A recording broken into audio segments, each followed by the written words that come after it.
Hey everyone, I am Dr. Flux, and this is General Psychology. Welcome back to Module 4, where we're exploring the principles of behavioral psychology, how actions and reactions are shaped by the world around us.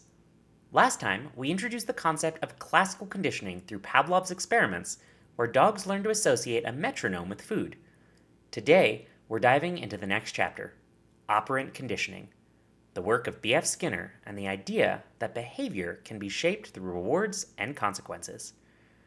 Before we dive in, let's test your memory with a couple of review questions from Lecture 4.1. What is the primary difference between a conditioned response, CR, and an unconditioned response, UCR? A. The UCR is triggered by a conditioned stimulus, while the CR is triggered by an unconditioned stimulus. B. The CR is a learned response, while the UCR occurs naturally without prior learning. C. The CR is weaker than the UCR in all cases. Or D. The UCR is unrelated to classical conditioning processes. The correct answer is B. The CR is a learned response to a conditioned stimulus, while the UCR is a natural response to an unconditioned stimulus. In Pavlov's experiment, what role did the metronome play after conditioning was established?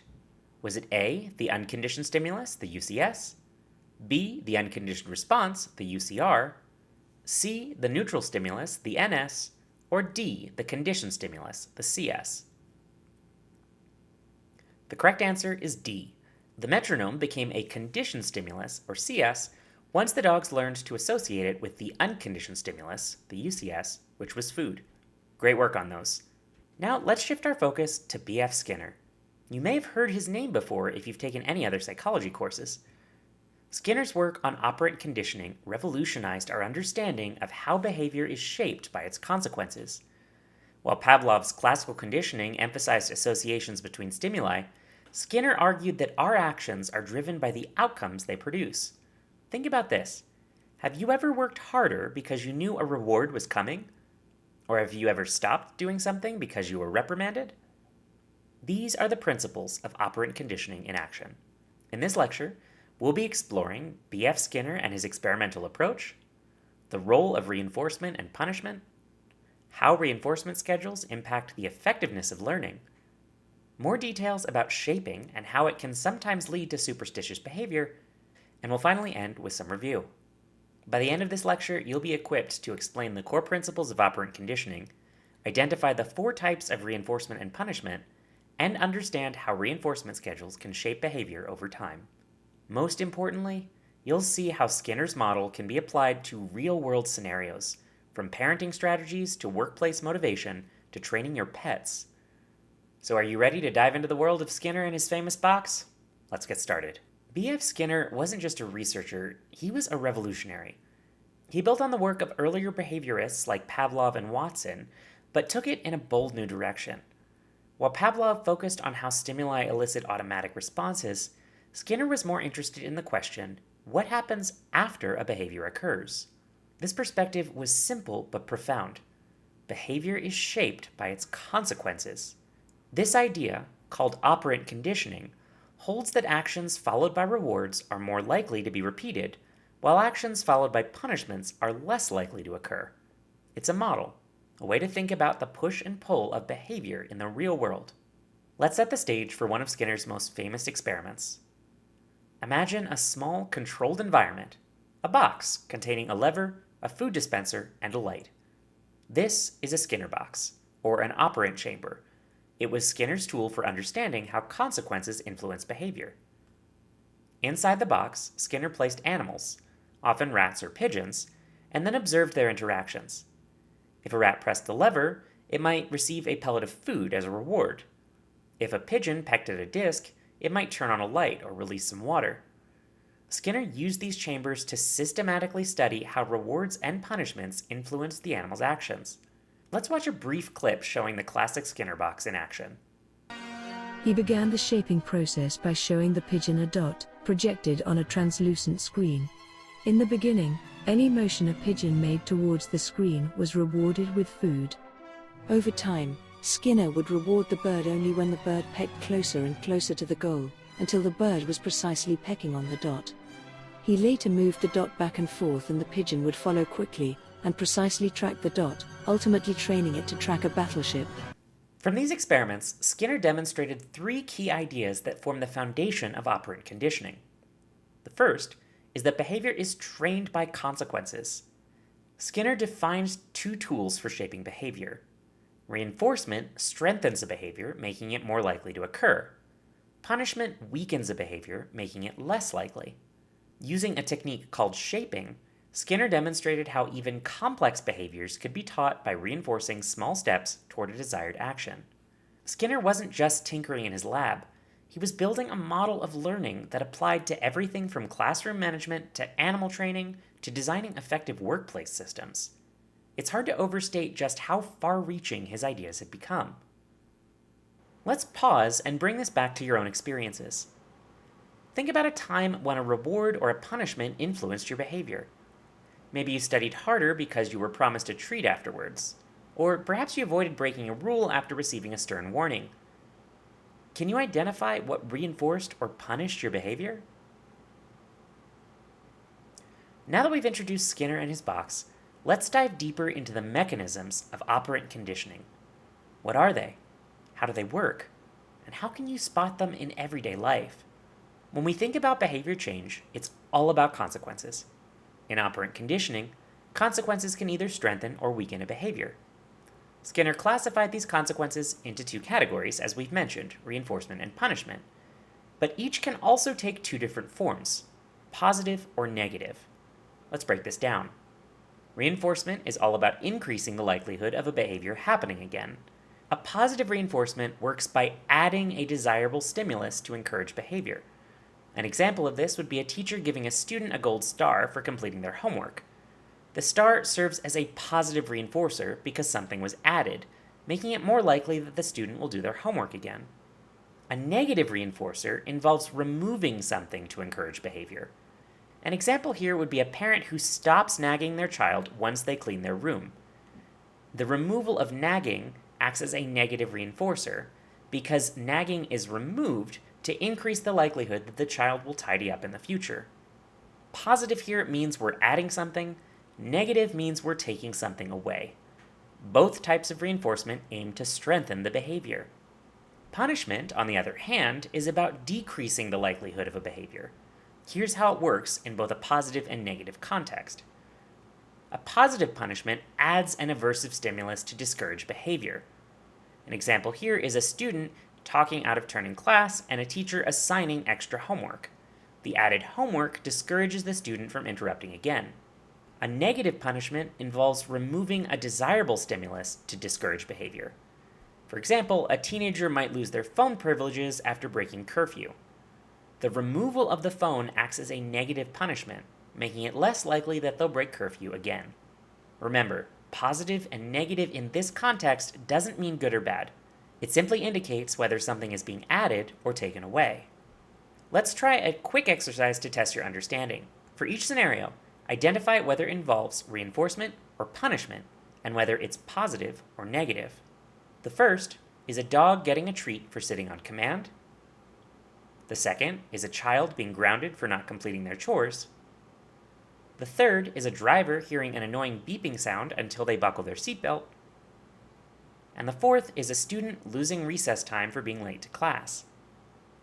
The first one is an example of positive reinforcement, adding a treat to encourage behavior. The second example is negative punishment. Taking away a freedom discourages the behavior. The third is negative reinforcement. Removing an annoying beeping sound encourages seatbelt use. And the fourth is negative punishment. Removing recess discourages tardiness. Now that we've covered the basics of reinforcement and punishment, it's time to explore how the timing and frequency of consequences affects behavior. Let's dive into schedules of reinforcement, a powerful way to shape not just actions, but habits. When it comes to reinforcement, it's not just what you do, but when you do it that matters. Skinner discovered that the timing and frequency of reinforcement, what we call reinforcement schedules, plays a huge role in how behaviors are learned and maintained. Think of reinforcement schedules as the rhythms of learning. They set the pace for how quickly a behavior is acquired and how resilient it becomes over time. Let's start with the simplest schedule: continuous reinforcement. This is when a behavior is reinforced every single time it occurs. Imagine a vending machine. Every time you insert money, you get a snack. It's reliable, predictable, and immediate. In terms of advantages, this method leads to rapid learning because the connection between behavior and consequences is clear. But as for its disadvantages, it often leads to rapid extinction. If a vending machine suddenly stops working, how many times will you try before giving up? Probably not that many. In the real world, reinforcement isn't always continuous. Oftentimes, it's delivered on a partial schedule, meaning reinforcement occurs only some of the time. Partial reinforcement can be broken into 4 main types: fixed ratio, variable ratio, fixed interval, and variable interval. A fixed ratio schedule involves reinforcement being delivered after a set number of responses. This leads to a high response rate with a brief pause after each reinforcement. This occurs because a person knows exactly when the reward is coming. An example of this is like a coffee shop loyalty program that gives you a free drink after every 10 purchases. A variable ratio schedule involves reinforcement that's delivered after an unpredictable number of responses. This leads to steady and high response rates with no pauses. This is because the unpredictability keeps a person engaged. It could happen on the very next try. Slot machines in a casino are an excellent example of a variable ratio schedule. You never know when the next pull will hit the jackpot. A fixed interval schedule involves reinforcement that is delivered after a fixed amount of time has passed, as long as the behavior occurs. This results in something called a scalloped response pattern: low activity right after the reinforcement, but increasing as the next reinforcement approaches. This occurs because we learn to time our efforts based on when the reward is due. An example of this could be like receiving a paycheck every 2 weeks, as long as you show up for work. A variable interval schedule involves reinforcement being delivered at unpredictable time intervals as long as a behavior is present. This results in steady but moderate response rates. This happens because you can't predict when the reinforcement will happen, so you stay engaged consistently. An example of this is like checking your phone for messages. You never really know when the next one will arrive, but occasionally it does. Reinforcement schedules give us powerful tools to influence behavior over time. But how do we use these tools to teach complex actions? Let's take a look at behavioral shaping next. Could you teach a rat to play basketball? It might sound far-fetched, but with the right approach, it's absolutely possible. Let's watch a video that demonstrates this. We are live here at Wofford College, Spartanburg, South Carolina. We're at McMillan Theater. I'm here with Peter. Couldn't ask for a better day here, Kenny. What's your predictions for today? Woo, I don't know, there's a lot of talent in the rats down here. I really couldn't pick one, but we're going to have to wait and see, and the outcome's going to be unpredictable. So. The objective here in rat basketball is to gain a better understanding of how to shape the rats or shape your subjects into doing a certain behavior. Once they get the ball into the basket, they'll get a reward in here, and that'll be their reward to reinforce the score. And so there's no clock in just the first 2:11, and 7-0 is a skunk. So Kenny, will you please do the honors? All right, y'all, get excited. Tip-off's about to begin. 3, 2, 1, let's play rat basketball.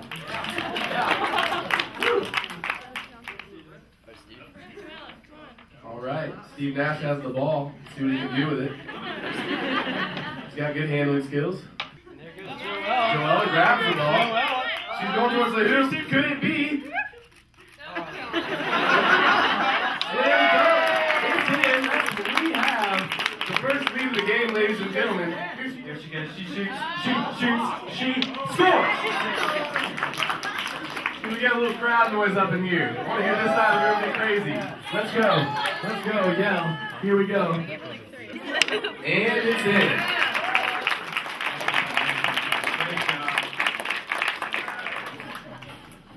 3, 2, 1, let's play. Yeah. Do it. She's so quick. Pandora has a nice start. The fierce competitors 5-0 Pandora. She goes for the 6th goal. One more, That is 6-0. She's one away from the skunk. Let's see what she says. Oh, that's 7. Drives to the hoop. She's up. And it's in. That is 1. Up here. Come on, No. Yes. Oh, wow. Look at this. feel wow. Do it. Lock out. Natural gravity. One more. There we have. That's a strong hand. That's it.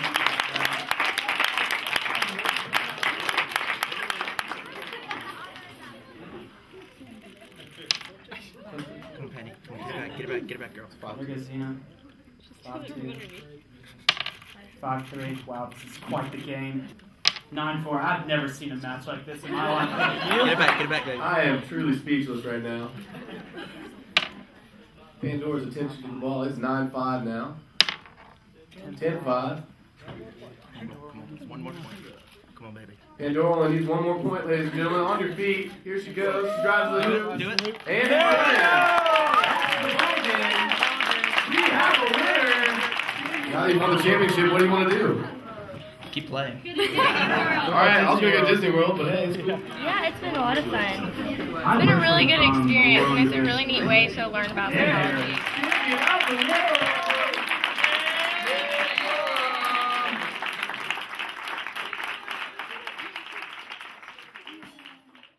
Students in Dr. Alston Reed's Behavioral Analysis Psychology class at Wofford College in South Carolina spent an entire fall semester training rats to play basketball through reinforcement in a process known as behavioral shaping.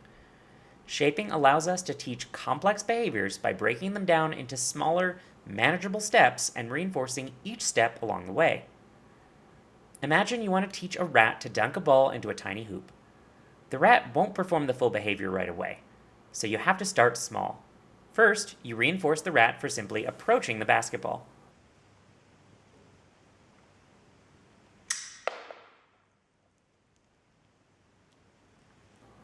Next, you reward it for touching the ball.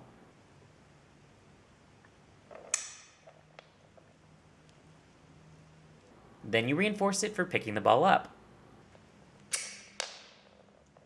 Then you could reinforce the rat when it nears the hoop with the ball.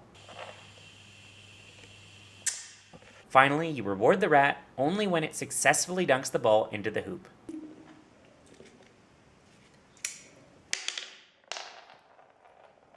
Each step builds on the last, gradually guiding the rat toward the final behavior. This technique isn't just for animals. It's used in classrooms, workplaces, and even therapy. Shaping works because it leverages two powerful principles in operant conditioning: successive approximations, reinforcing small steps that get closer to the target behavior, and differential reinforcement, providing greater rewards for responses that are closer to the desired outcome.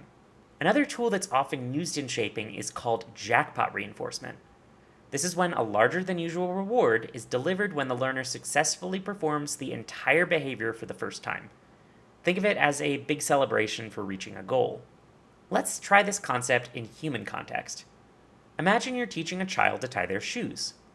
What would the steps look like? You'd start by identifying small, actionable goals. Step 1 could be reinforcing the child for holding the laces. Step 2 could be rewarding them for crossing the laces over each other. You'd continue in a stepwise fashion until you reach the final step, rewarding the child for tying a bow with a massive reward. Each step builds confidence and skills until the child masters tying their shoes. Shaping requires patience and consistency, but it's incredibly effective for teaching behaviors that would otherwise seem too complex. Now let's pivot to something a little more peculiar. Sometimes, different reinforcement schedules can reinforce some odd behaviors.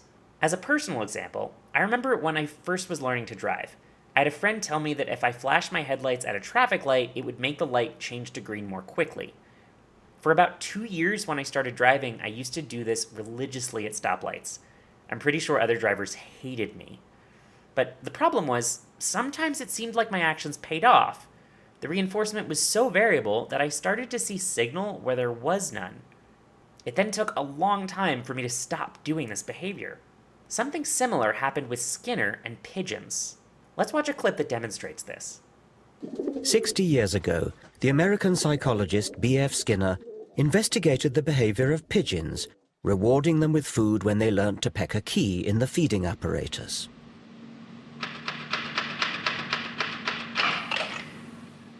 But then Skinner set the apparatus to reward the birds at random. Now the pigeons just had to sit back and wait. But that isn't what they did. Instead, the majority developed what Skinner called superstitious behavior. When an individual pigeon, for example, happened to look over its left shoulder, and the reward mechanism just happened to click in at that point, it would have got the idea that it was looking over the left shoulder that had got it the reward, so it tried it again. By sheer luck, as it happened, the reward mechanism delivered food at the same time again. And so the pigeon was reinforced in its idea that looking over the left shoulder was what got it the reward. And it went on and turned into a maniac for looking over the left shoulder. To recap, Skinner famously demonstrated what we refer to as superstitious behavior in pigeons. He placed pigeons in a Skinner box and delivered food at random intervals, completely unrelated to the pigeons' actions.